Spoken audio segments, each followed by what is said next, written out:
Next రోజా గారు, మహిళ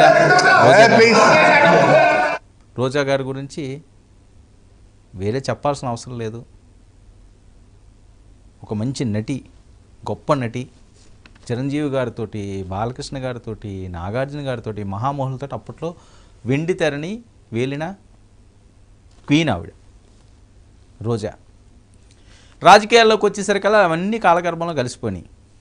అక్కడ ఉన్నంతకాలం ఏం లేదు, అందరూ ఆవిడని ఆరాధించేవారు, తమ అభిమాన హీరోయిన్లాగా గుండెల్లో పెట్టుకుని చూసుకునేవారు. అమ్మ మా రోజమ్మ, మా రోజమ్మ అని. కట్ చేస్తే రాజకీయాల్లోకి వస్తే అన్నీ పోయినాయి. ఈరోజు గౌరవం ఉందా? ఈరోజు ప్రశాంతంగా బయటకు వచ్చే పరిస్థితి ఉందా? ఎందుకు రావట్లేదు? ఎందుకు ఇప్పుడు మాట్లాడట్లేదు? ఇలా చిటికేస్తే చెలరేగిపోయేవారు, కట్ చేస్తే ఏమైంది? 5 సంవత్సరాలు మీరు బయటకు వచ్చి గట్టిగా మాట్లాడే పరిస్థితి ఈరోజు ఉందా? ఎందుకు మాట్లాడకూడదు? మీరు ఓడిపోతే మాట్లాడకూడదా? గెలిస్తేనే మాట్లాడాలా? ఓడిపోయిన వాళ్ళకి మాట్లాడే హక్కు లేదా? ప్రజాస్వామ్యంలో ఉంది. కానీ మీరు చేసిన తప్పులు ఈరోజు మీకు శాపాలుగా చుట్టుముట్టాయి. మాట్లాడలేని పరిస్థితి. మాట్లాడితే ఎత్తేస్తారు. మీ భాషలే అవి, మీ భాషలే అవి, ఎత్తేస్తారు. చాలా దారుణంగా ఇష్టం వచ్చినట్లుగా వాడు వీడు ఎంత బరి తెగింపులుగా మాట్లాడారు అంటే ఈ 11 సీట్లు రావడానికి కారణం ఇది. ఆ రోజు వాళ్ళకి 23 సీట్లకు పరిమితం అయినప్పుడు కూడా ఇదే మాట్లాడాం మేము. అప్పుడు చేసిన తప్పులు ఆయనకి ప్లస్ అయినాయి. అదన్నా మీరు గుణపాఠాలుగా నేర్చుకోవాలి కదా.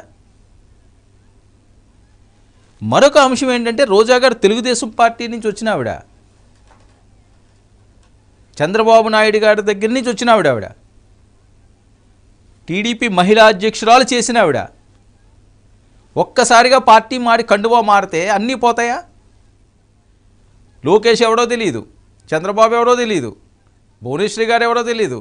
అప్పుడు ఆయన దగ్గర ఉన్నప్పుడు అమ్మ అమ్మ, సారు సారు, బాబు బాబు అన్న వాళ్ళందరూ కూడా ఇప్పుడు బూతులు అయిపోతాయి. అవి బాబులు కాస్త బూతులు అయిపోతాయి, సార్లు కాస్త ఎవడరా అయిపోతాయి, అమ్మలు కాస్త నీ అమ్మలు అయిపోతాయి. చాలా బాధగా ఉంది, ఇలా మాట్లాడడానికి కూడా చాలా బాధగా ఉంది. ఎందుకు అసలు? ఏం మెసేజ్ ఇస్తున్నారు? ఏం చెప్తున్నారు? ఇంత దారుణమా?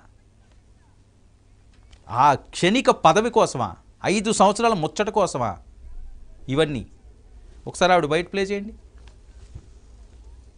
కాన్ఫరెన్స్ లో మాట్లాడిన వీడియోలు కూడా మీరు చూడొచ్చు అధ్యక్ష. అలాగే వర్ధంతికి జయంతికి కూడా తేడా తెలియని అతను చదువుకున్నానని ఈయన గొప్పలు చెప్పుకుంటున్నాడు అధ్యక్ష. అలాగే తాను నించున్న కాన్స్టిట్యున్సీని మంగళగిరి అని పలకలేక మందలగిరి అనే ఒక మందబుద్ధి గల కొడుకుని కానీ ఈరోజు జగన్మోహన్ రెడ్డి గారిని మాట్లాడడం చాలా సిగ్గుచేటు అధ్యక్ష. రెండోది అధ్యక్ష, ఈరోజు నేను ఒకటే అడుగుతున్నాను అధ్యక్ష, నిన్న చాలా ముఖ్యమైన విషయము మహిళా భద్రత బిల్లు గురించి మాట్లాడుతుంటే ఉల్లిపాయల దండలేసుకొని అచ్చెన్నాయుడు అయితే ఇంత పెద్ద ఉల్లిపాయ ఆయన సైజుకి ఒకటి ఎత్తుకొని వచ్చాడు అధ్యక్ష. అది ఎక్కడి నుంచి తెచ్చాడో నాకు చెప్పాలి అధ్యక్ష. అది హెరిటేజ్ నుంచా, రైతు బజార్ నుంచా, అది ఎంత కొన్నాడు? చాలా రైతుల మీద ప్రేమ ఉన్నట్టు వాళ్ళు నిన్న చేసిన హడావిడి చూసి ఈ రోజు డిస్కషన్ కి జగన్మోహన్ రెడ్డి గారు టైం ఇస్తే ఆ టైంలో వీళ్ళంతా బయట తిరుగుతూ ఉన్నారు అధ్యక్ష. మేము ఇక్కడ కూర్చొని ఉన్నాం. అప్పుడే నాకు అనిపించింది అధ్యక్ష, వీళ్ళకి ఉల్లిపాయల కోసం రాలేదు, ఎర్రగడ్డ నుంచి వచ్చారు, కేవలం లొల్లి చేయడానికే వచ్చారు అనేది స్పష్టంగా అర్థమైంది అధ్యక్ష. ఇది రోజా గారు. లోకేష్ గారిని కళ్ళ ముందు చూసిన వ్యక్తి ఈమె. ఆయనతో మాట్లాడడానికో ఆయన చూడడానికో పరితపించిన వ్యక్తి కూడా ఉండదు. ఎందుకంటే అప్పుడు ఆయన సీఎం, చంద్రబాబు నాయుడు గారు పార్టీ అధ్యక్షుడు. సో ఆ టైంలో ఆవిడ చాలా వెంపర్లాడు ఉంటారు వాళ్ళు, కృపా కటాక్షం కోసం. ఖచ్చితంగా ఎవరన్నా అంతే కదా, సీఎం ఉన్నప్పుడు వాళ్ళ కొడుకునో లేకపోతే వాళ్ళు మిస్సెస్నో వాళ్ళ సిస్టర్నో ఎవరినన్నా సరే తిరిగి వాళ్ళ స్వార్థం కోసం అవనియండి, లేకపోతే వేరే అంశాల కోసం అవనియండి, లేకపోతే మహిళ కదా, యాజ్ ఏ మహిళగా ఆ అభిమానం ఉంటుంటుంది. కాబట్టి వాళ్ళ ఇంట్లో ఆడవాళ్ళతోటి వాళ్ళ అబ్బాయిలతోటి చనువుగా ఉండొచ్చు, అమ్మ అమ్మ అని పిలవచ్చు. ఈరోజు పదవి వచ్చినంత మాత్రాన మనకేదో ఎమ్మెల్యే అయిపోయామో మినిస్టర్ అయిపోయినంత మాత్రాన మందబుద్ధిగాడు ఆడికి పలకడం చేత కాదు. మీరేమన్నా తెలుగు యూనివర్సిటీలో పట్టాలు తీసుకుంటూ వచ్చారా? ఈ నాయకులందరూని మాట ఒక్కొక్కసారి తులుతుంది, ఒక్కొక్కసారి తప్పుగా మాట్లాడతాం, పదాలు రాంగ్ అవుతాయి.